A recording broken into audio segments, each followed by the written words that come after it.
Welcome, dear viewers. Welcome to yet another beautiful day, and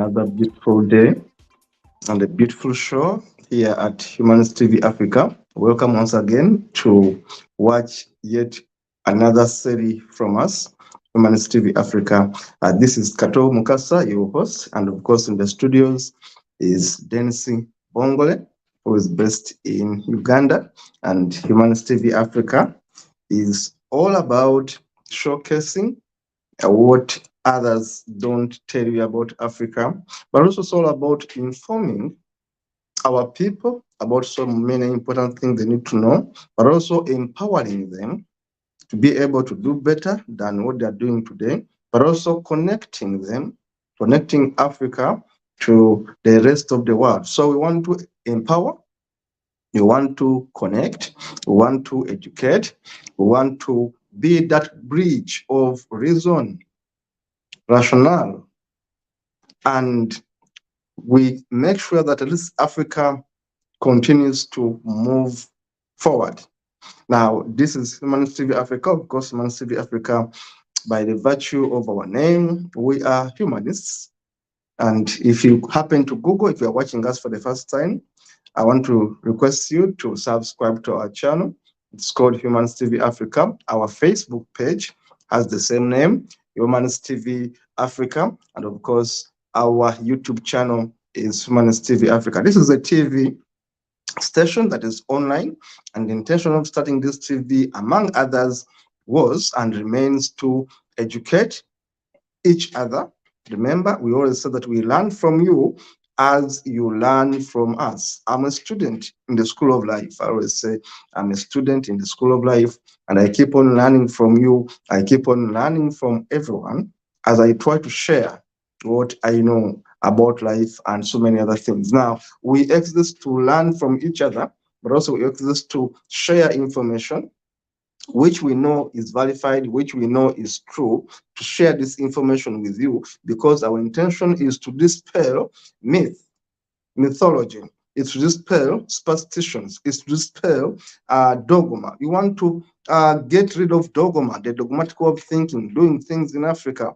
We want to get rid of mythism, mythology. We want to get rid of superstitions. There are so many superstitious beliefs in Africa which are tying us behind. Yesterday, I was listening to a story. A relative was telling me back in Uganda that she couldn't marry a man of her choice because the other family are Muslims. And I put it even in inverted quotes and commas. They are Muslims. Ugandan Muslims do not want this Catholic raised girl to get married in their family. And when we say these things, people think we are simply saying, I'm a Ugandan. I've spent the best of my life in Uganda. I know my society. I'm telling you that one of my relatives was telling yesterday that she cannot marry a man from a certain family because the other relatives of the man are saying this girl, this young woman, is an infidel because she's a Catholic. Now, this is Africa. If you doubt this, go to Nigeria and see if you are going to survive with your evangelism in northern Nigeria. If you are going to talk about your Jesus Christ and shout all these things in northern Nigeria. And if you are going to actually talk about atheism, say, I don't believe in Allah, when you are in northern Nigeria, they will kill you, they will ban you. The least they will do for you is to imprison you for life, as has happened to our brother Mubarak Bara. So why do we exist as a TV? We exist to inform people so that they can learn to unlearn, unlearn, relearn. Can we help our people to learn anew, think anew, begin to see a different perspective about things that have been taught 100 years ago? How can we empower our people to think better? That basically the problem of Africa is not homosexuality, for example, that the problem of Africa is bad leaders, is dictatorship. That is the problem of Africa. The problem of Africa is miseducation. We have been miseducated to believe in fairy tales, to believe in Jesus Christ, to believe in Muhammad. These things are not real. This is propaganda. We have been conditioned right in our schools to think in absurdities. Now, how do we help people to start thinking not in terms of deities, not in terms of gods, not in terms of tribes, but to think as human beings? To think as human beings, to start looking at themselves as human beings. We are all human beings. We all belong to the human family. We all belong to the human family. Whether we are Caucasian, whether we're black like me, whether we're Asian, whatever you are, we are one race, and that race is the human race. Now, why do we exist as a TV to talk about these things? Because racism has divided the world. Because racism has led to death of millions of people. Because ignorance has killed millions of people in Africa. Ignorance, including treating simple illness, things that can be treated by a mere tablet. People are going into shrines in Africa now. That is ignorance. Now, why do we create this TV station and why do we come to you every day? We want to spread the good news of enlightenment again. We are in the age of information. That's why I take time to tell you why this TV exists in all my introductions. Because I know that each day there is someone who joins for the first time. This is Humans TV Africa, and today I'm going to talk about Africa and her competitive advantage, and this is episode 2, Africa and her competitive advantage, and this is episode 2. Thank you so much, Dennis, for the show. Now we are starting the segment, Africa and her competitive advantage. Now, when we talk about competitive advantage, we talk about things that we can do better in Africa, and we edge a little bit. We compete fairly in trade, we compete fairly in negotiations, we compete fairly as governments, as states in Africa. What is our niche? What is our cutting point? What is our selling point as a people in Africa? This is episode 2. If you missed episode 1, I encourage you to please go and check it out. This is episode 2. What can we do better in Africa that can make us be better? Why is it that people think Africa is poor? People think Africa is dying, when actually those are fallacies. Those are lies. Those are mythologies that have been created about Africa for a long time because NGOs want to steal from Africa. NGOs want to make money. NGOs employ people in Africa, and now we are going to be showing a negative image about Africa because war is an industry. War is an industry where guns are manufactured and sold. You have to show people fighting. People are fighting. People are not at peace in Africa. You have to create a propaganda to be able to sell this propaganda to people. People are fighting. There's no peace in Africa, so we need to give them guns. Now, instead of giving them peace, instead of giving them prosperity, you want to give them guns to continue kill each other. You want to give them guns to continue fight among each other. Now, we are told that we don't need guns. We don't need handouts. We need education. That is proper education because we have been misled for so long. Now, we need to show you what is Africa today. What obtains in Africa today? What are people in Africa doing better? How can you trade with them? If you're in Europe, if you're in Americas, if you're in Asia, how can you trade with people in Africa? People are saying, oh, Africa is one country. Africa is not one country. Africa is over 52 countries and counting. And Africa has diversity of tribes. And Africa has diversity of skin shades. Not everyone in Africa looks like me. I'm a bit chocolate brown. They are dark people. They are jet black people. Yet they are extremely brown people. Yet they are also Caucasians who are Africa, who are Africans. They are called Afrikaners. They are Afrikaners in South Africa. They are people who are Caucasians, but are properly Africans because all of us are Africans anyway. And how do you call people who have been staying there for the last 500 years, for the last 1,000 years? Afrikaners have been there for a long time, plus people who are born there. So in Africa, we have a multiplicity of ethnicity. A multiplicity of ethnicity. We have Caucasians, we have Asians, we have Africans like Sub-Saharan African like me, we have mulattoes. Yesterday, I was telling someone a story, but I told it here that actually my brother, I call him brother, I refuse to call them half brother or whatever. My brother is halfway Caucasian and halfway African. Very African, and that's I grew up calling him elder brother, Baba, Baba, Baba. That's how we call them, because the father was from United Kingdom, and the mother, who happens to be my auntie, of course, was an African. Now that is the mulatto system, the mulatto race. People who are mixed that have grown up in Africa. My own family has witnessed this. As I told you, the first boy in my family actually was an adopted son of my auntie. But all of us grew up knowing that actually he was the firstborn. Now that's how rich we are in Africa. That's how cosmopolitan we are in Africa. We are one family with a multiplicity of people. And look, what did my brother do? He ended up marrying an Indian. Now you see, he's a mulatto marrying an Indian. Now, how would you call that kind of family? An African who is also Caucasian, also married to an Indian. Now the children are going to be three mixed races, as we want to call them. They're Africans, they're Caucasians, they're Indians.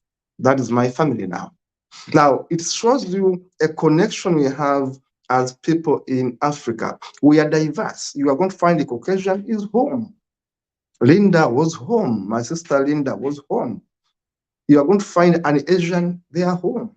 You're going to find these mulattoes, they are home. So Africa is a home for everyone. And of course, as we know that it all began in Africa. That is scientific proven that life began in Africa. The first bands of human nature, humanity, all came from Africa, and they went in subgroups that formed Asians, that became Caucasians, that became Sub-Saharan Africans, that became Semites, and all that. Now, everything began in Africa. Why do we now talk about our competitive advantage? That what is it that we can do better in Africa? Number one, I always say that we are blessed. I use that word sparingly. We are blessed with fertile soils. That's why Africa was called Kemet, the land of black soils. Much of Africa was actually called Kemet. When you look at antiquity, antiquity is the history before the history, antiquity in brief. When we go back into antiquity, Africa was called Kemet. Then Africa was called Kush. Then Africa was called Egypt. There are so many ways of calling Africa. Africa was called Ethiopia. When we look at all these historical books, they talk about Africa in different versions. Africa was called Nubia. Some of these books will tell you Africa. They will say Nubia, they will say Kush, they will say Ethiopia, they will say Egypt, they will say Kemet. All of them are talking about Africa, the land of black soils. Now, Africa for a long time has been known for the fertile soils. It brings us to one point: agriculture. I come from the source of the Nile, which is Uganda, the longest river in the world. To me, is the Nile. And I come from that source of that river. It goes right from my country in Uganda and goes up to Egypt. It's the longest river in the world. And I come from the source of that river. Now, we have the most fertile soils in the world. I always say that sparingly, that my country has the most fertile soils in the world. That's why Winston Churchill, a Briton, referred to my country as the Pearl of Africa. He was right. My country is the Pearl of Africa, with the source of the Nile, with the mountain, with the wildlife, with the most fertile soils in the world. We have an added advantage. Whatever you put in the soils of Uganda will come out. I grew up in the 70s and 80s, and we are budding farmers. My grandparents were farmers, had lands, and they were farmers. They were cattle keepers, they were farmers. But we were blessed with nature. We never irrigated our soils, our crops. We never fertilized our soils. When I was growing up, there was nothing like fertilizers. They have just come yesterday. And why are they inventing them? Because it's a market. The soils technically get tired because they have introduced fertilizers so that people keep on buying fertilizers, and the fertilizing industry grows richer. Yet in the 70s when I was growing up, yet in the 80s when I was growing up, I never saw fertilizer. Someone will say, you see, soils get tired. Why were they not getting tired 50 years ago, 100 years ago? You introduce new crops and you introduce new herbicides, which herbicides damage the soils. But generally, Africa was gifted by nature, that you could simply throw your seed in the ground and germinates, and tomorrow we are eating. Food was never a problem. And up to today, I still say that we have the best soils. The question I've been asking Africans, people in Africa, is how have you used the soils that we have in Africa? Because the soils are our competitive advantage. I ask you that question every time. I'm a farmer personally. I have some bit of land. I do struggle to farm with challenges, of course, but I still trust my land to give me some food. Then I ask you, who has the land in Uganda, who has land in Africa, what are you doing with that small portion of land of yours? Because that is number one competitive advantage for Africa. I was reading in a newspaper a few days ago, and I was seeing a Nigerian lady who has been specializing in exporting cassava to the whole, not whole, to many countries in Europe, and she's a multi-billionaire. A Nigerian lady who specializes in cultivating cassava on miles and miles, not acres, miles and miles of land in Nigeria.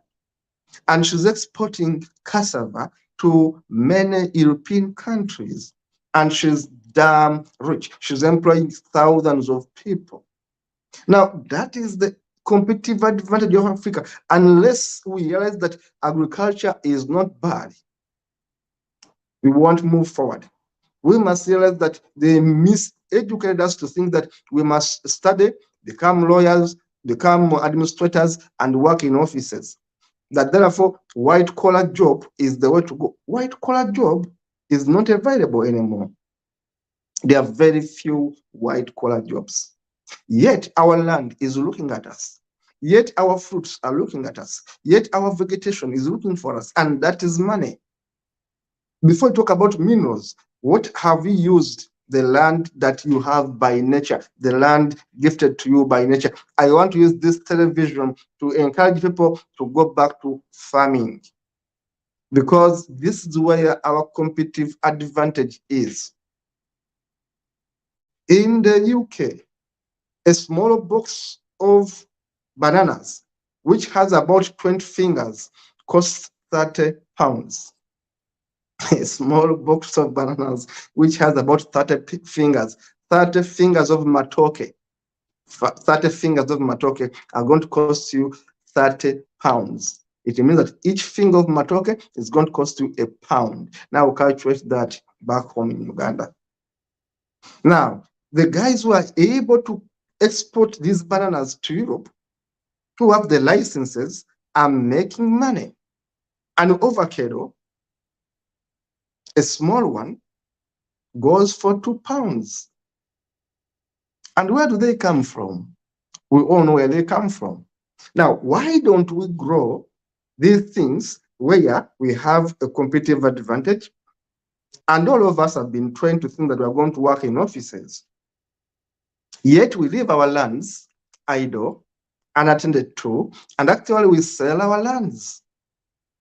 I don't even call it land, lands. We sell our lands. And we go without food. Yet we would have been doing far much better. Now, Africa, wake up. This is the competitive advantage. Agriculture is number one. Number two is tourism. We are gifted by nature that everywhere we go, you are going to see animals. Animals. We have national parks almost everywhere in Africa. We have animals that we rarely see elsewhere in the world. Animals in Africa are so special that you rarely don't see them. You don't see them in much of the world. Many countries have lions as their symbols, and they don't have lions at all. So they must come where lions are to have a look at them, or they are going to pay and take them. Or initially they were stealing them to take them to these countries without lions. But we have all these lions, zebras, cheetahs, and everything. Elephants, you have them in Africa. Now, how about starting a tourist attracting company? How about encouraging people to come and simply visit these sites? Look at Kemet, call it ancient Egypt now, where the capital of Kemet was. Look at what is there. How do we attract people to come to Kemet? Look at the rest of Africa. Look at East Africa. Look at West Africa. All these historical sites are a source of tourism. Now, what we are doing right today as people in Africa is that many governments are constructing roads. Many governments are constructing roads, and I salute them for the roads. The Standard East African Gauge Railway in Kenya that is cutting across, it's a wonderful project. When I was in Ethiopia, I saw the rail system. I saw it was actually very good. Their bus system is very good. The roads in Ethiopia are so good. When I was in Ghana, I saw the same thing. The roads in Ghana are so good. Ghana is one of the most beautiful countries in the world. When I was in Tanzania, I saw the same thing. Tanzania is one of the most beautiful countries in the world. Rwanda, Burundi, I've been there. These are very beautiful countries in the world. Kenya is a beautiful country, Mombasa, and all that. Now, all these are beautiful countries in Africa. Even Somalia, if I show you photos from Somalia, they say it's a war-torn area. Somalia has very beautiful sites. And today, we have so many roads now connecting one African country to another, very good roads that connect one African country to another, which means that roads are going to bring in business. Roads are going to bring in business. And because of that, we are going to prosper. Now, how do you use the roads to move forward? So Africa has this advantage now that we have now roads in place. Many of the roads now are done. At least the roads that connect country to country are done. Forget about the feeder roads, which may be a bit troublesome. But at least roads that connect country to country are done. Radio system is done. Now, how do we use that as an advantage to market our produce? Remember, we are so strong in soils. That's where our gift is. Our gift is with our nature. How do we protect our nature? We have soils to give food. Everyone eats. No one doesn't eat. If you don't eat for 40 days, you'll be dead. In fact, a man dies before even the 40 days elapse. Put a man in a store, don't give him food for 30 days, you will find a dead man there. A woman may survive a little longer, but a man is going to die in no time without food. So food is a must. Now we have the food, produce it. You have the rains, use the food, use the soils. How do we use our soils as people in Africa? It's the question I've been asking. Before you begin shouting about no jobs, all of you shout about no jobs. The question is, how have you used the nature that you were born into? Because nature models you. what modeled Europe to become the Europe it is today, it was the harsh nature of Europe that made people to start thinking, how do I deal with snow? How do I deal with winter? I must create a cloth that is warm. I must invent a machine that can warm the house. How do I deal with snow? How do I deal with winter? They became thinkers because the environment forced them to think. You either think or perish. I repeat that. You either think or perish. So their survival as Europeans, as Americans, as Asians was dictated by the environment they grew up in. The environment was harsh. They had to use their brains because they are people who can think. Today they are far. Let us accept they are far than us in terms of because they use their brains to think. They thought about innovations. Now, for us who have almost everything, you don't have snow in much of Africa. You don't have winter in much of Africa. In Uganda, 12 months are good. 12 months of Uganda are good. We may have a little floods here and there, some rains, but they don't even last long. Now, why don't we use the 12 months to better ourselves? I always thought Africa does not need handouts. It's laziness disturbing Africans. It's laziness disturbing many Africans. The laziness of the mind. And when I speak this, they say, oh, I'm a racist, I'm hating on my people. But yes, I'm an African and I'm saying it to us. That the laziness we have is the one putting us in bondage. And that laziness stems in the mind. The brain is lazy because it has been conditioned to be lazy, to think about dogma, to think about gods, to think about superstitions. Everyone thinks about bandoga, bandoga. Someone is bewitching me, bandoga, bandoga. Someone is bewitching me. Someone is against me. Who is against me? That is going to send a magical spell to stop me from talking, to stop me from boarding a train to go and do some work, to stop me from, who is against me? No one. I am against myself. If I don't use my brain, I am against myself. We want to use this tip to tell you there is no witchcraft. Witchcraft is the concoction of people who don't have answers to questions they are searching answers for. They create superstitions, they create imaginary things. There is a God up there, there is hell, there's witchcraft, there is Satan. You are the Satan. Now, until we empower people to think that, look, before you look outside Africa as a way forward, how about inside Africa? If you have peace of mind, no one is chasing after you, no one wants to kill you, you're a free man, you have lived a quiet life, why don't you use your quiet life to make a living for yourself? Why don't you look around your nature and use that nature to move forward? I've got examples of Uhuru Saruviri, one of the young men I inspired to go into business. And today they have created a banking system that cuts across Africa.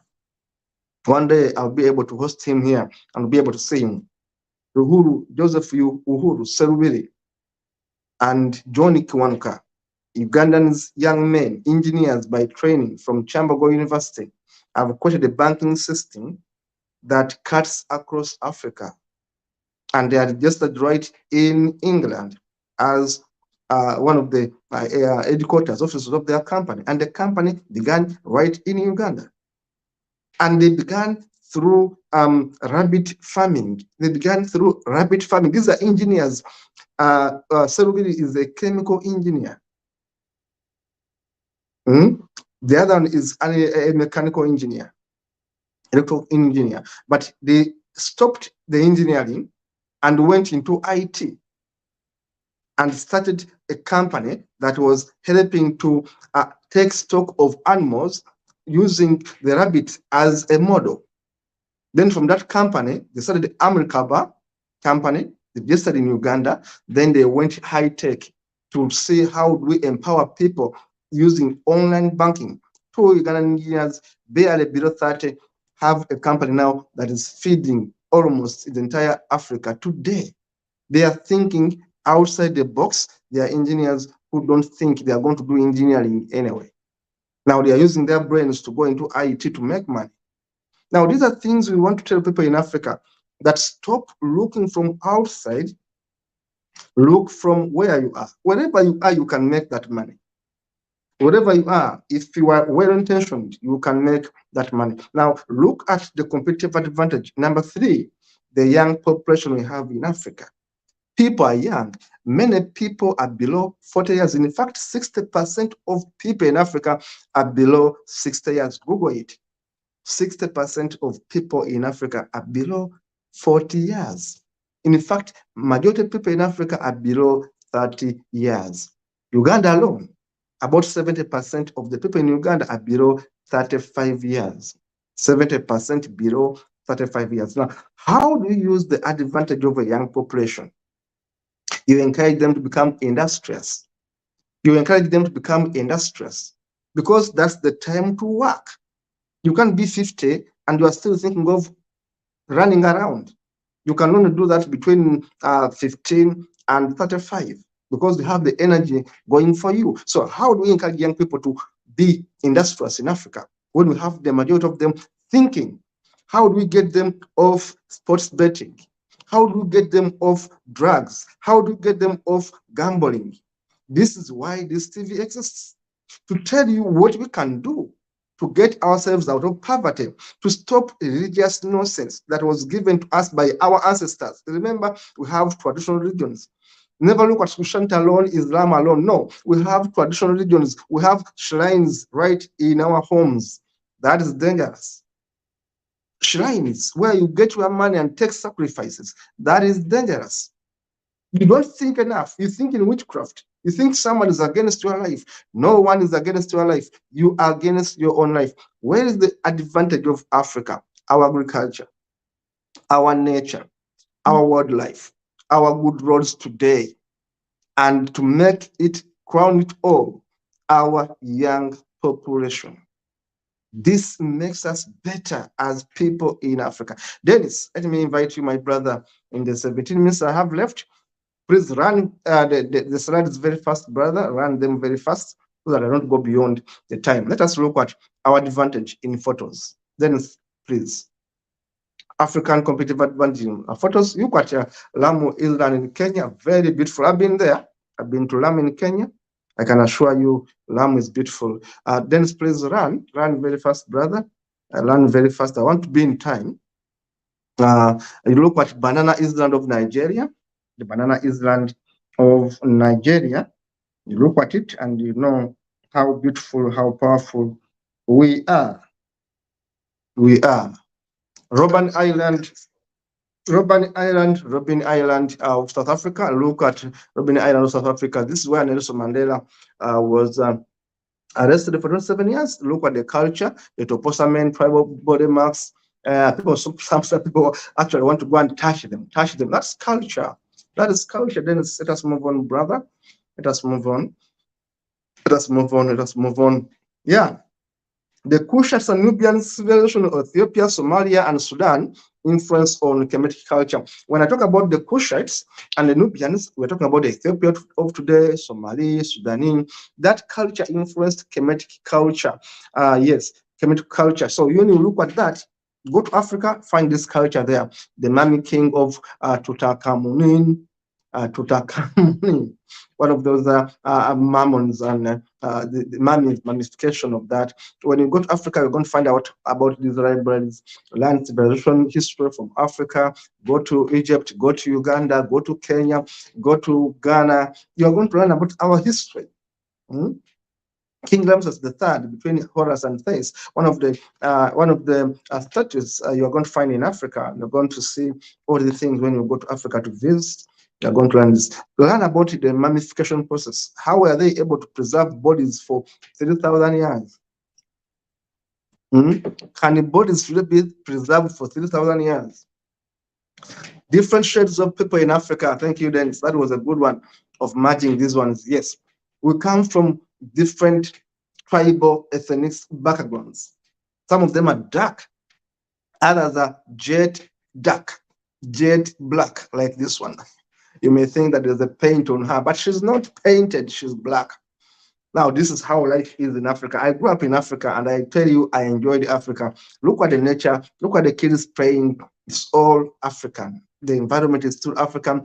On the right is me at an introduction of my brother. This is how we wear traditionally, the kanzu, and that is it. On the left, of course, an African woman of a different color tone. Here, I show you the different color textures of people in Africa. Not everyone is black. Actually, some Africans are very brown. Some Africans are extremely brown. Others are extremely dark. Others are chocolate brown, like the one on the left, the Bantu, chocolate brown. Yet the Hamites and the others a bit light skinned. So Africa has all these people. And look at these eyes, the special eyes, the sapio eyes of these young boys. All these are Africans, by the way. Look at the Maasais there, they dress that way. Look at the Sudanese there, the Dinka girl, tall, black. Look at the woman here, chocolate brown, and says, I say the saying of African, the sun is the chua. The sun is a chua. They used to believe so much in the sun because the sun made agriculture possible. Without the sun, how do you do agriculture? Yeah, Africa, the way we take care of the old people, look at them, very happy old people. And of course, in the map here, I show you the tribes. Then give me a minute, I show you the tribes of Africa. I'm enlarging it a bit here.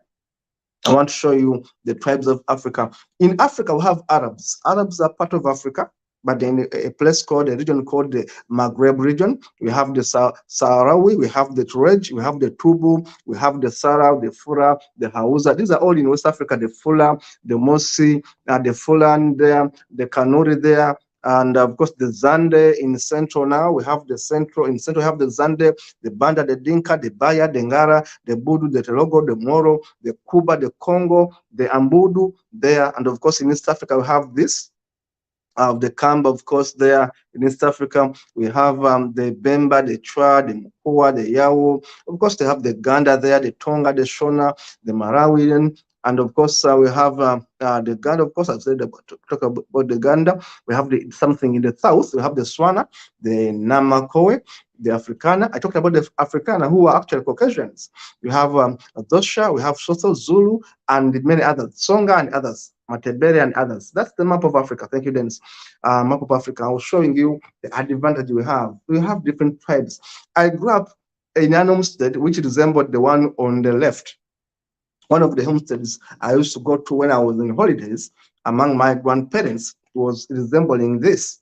One of the neighbors had that kind of resemblance. Look at that homestead, 3-in-1, 3-in-1, because it's a father, and then a father has 2 women, but each woman has their own huts.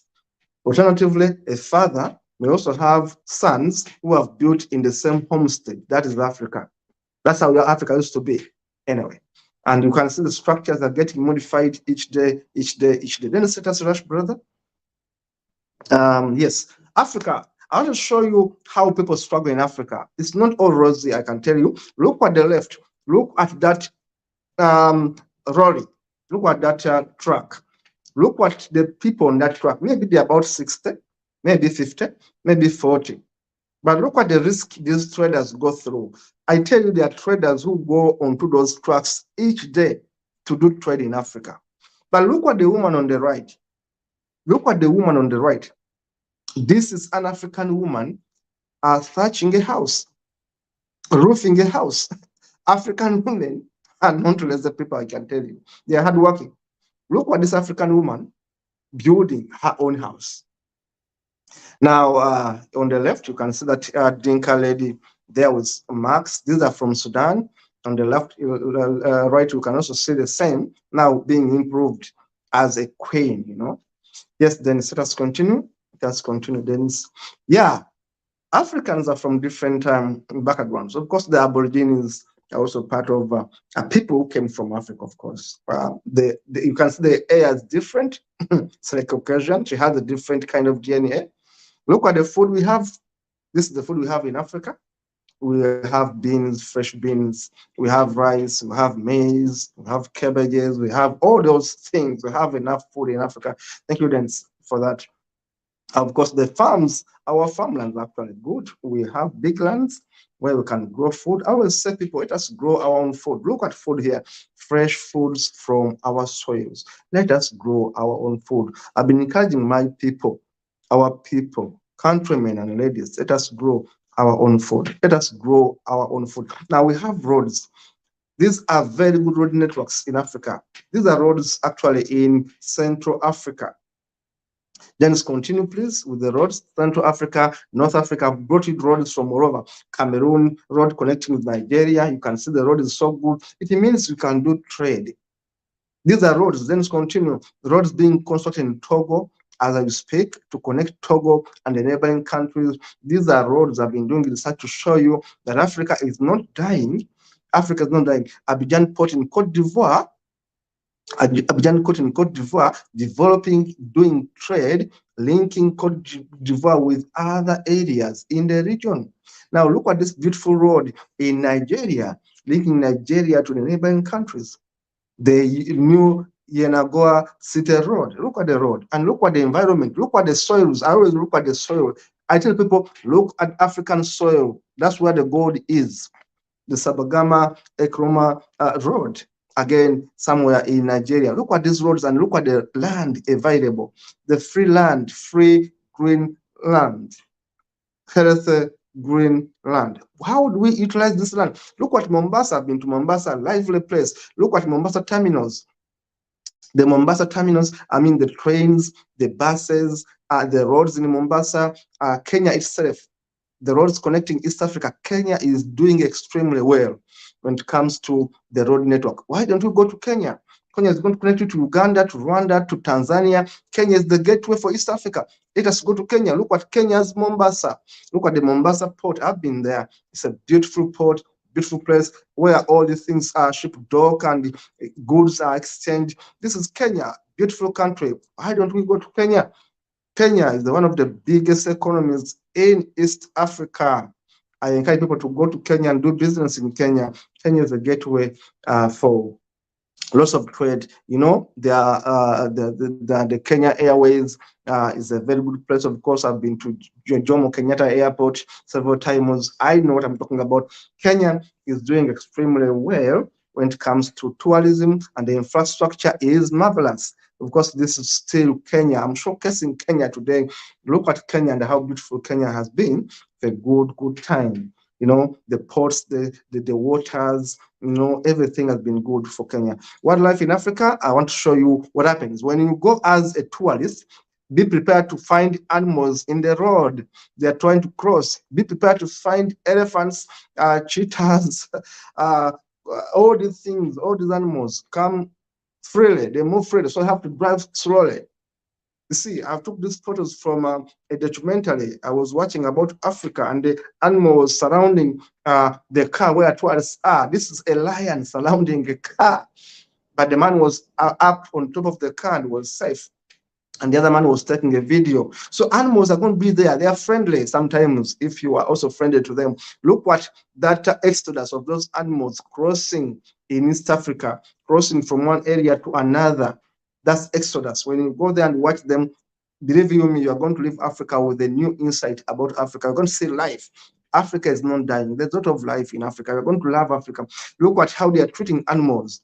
How they're treating animals in East Africa. You know, they go there, they have these zoo people, they have guns, of course, they are soldiers, game rangers and all that, but they take care of the animals. They don't want them to die because animals give us life. The African Wildlife Channel has been very good to us, giving us all this information. Look at the chimpanzee trekking in Uganda, my country. In Uganda, we have chimpanzee, and people go there to do the trekking. I've been encouraging people to go to Uganda to do the trekking, and many of them have gone there to do the trekking, to see animals, to see chimpanzees. Queen Elizabeth National Park. Look at our beautiful road here in Uganda. The beautiful road there connecting Queen Elizabeth to the rest of the world, and of course taking you through the park. It's a beautiful road. Now in Mbale, one of the cities in Uganda, they also have a game, I don't know, funny game called the bulls are fighting. They get the bulls to fight, and you know, see, it looks like ancient Africa, ancient Kemet, but they're still having these games, you know. Bulls come and bulls really fight and people enjoy it. Now, this is Africa. This is Africa. This is Africa, Dennis. Mbale City, of course, Mbale City, I've been there. Mbale City is a very good city. It has a hill. People call it a mountain. It's not a mountain. It's a very big hill. It's a very quiet, warm, not so warm place. It has a very beautiful environment. Sometimes I look at Mbale as Sweden, as part of Europe. Mbale has a very beautiful scenery. Just like I was in Kasese. Kasese is in Western Uganda. Mbale is in Eastern Uganda. But all these places, you go there and look like you are maybe in Netherlands. The atmosphere of Mbale is far different from the atmosphere in Kampala. Mbale is cooler. Mbale has these neighbors crowds and all that. And the same applies to Kasese. The same applies to Kisoro. I've been to Kisoro. The same applies to Kabale. I've been to Kabale. Go to Kabale, the border between Uganda and Rwanda. Go there, see how beautiful Uganda is. Go to Rwanda. I've been to Rwanda. Rwanda is a very beautiful country. I repeat, Rwanda is a very beautiful country, built between hills. People call them mountains. I was in Kigali, and Kigali is so lovely. Wherever I look at hilly places, you know. Africa is a good country, a continent. Africa is a good continent. You know, these countries are lively. They have lively people. Our people are welcoming. Our lands are good. The environment is good. You can go to Uganda any month of the year and you feel at home. Trust me, those who have gone to Uganda, I've been encouraging them to go to East Africa, to go to Africa. They will tell you, you are in Uganda, you are in Kenya. Every time of the year is good for you. No winter that is too bad, no snow.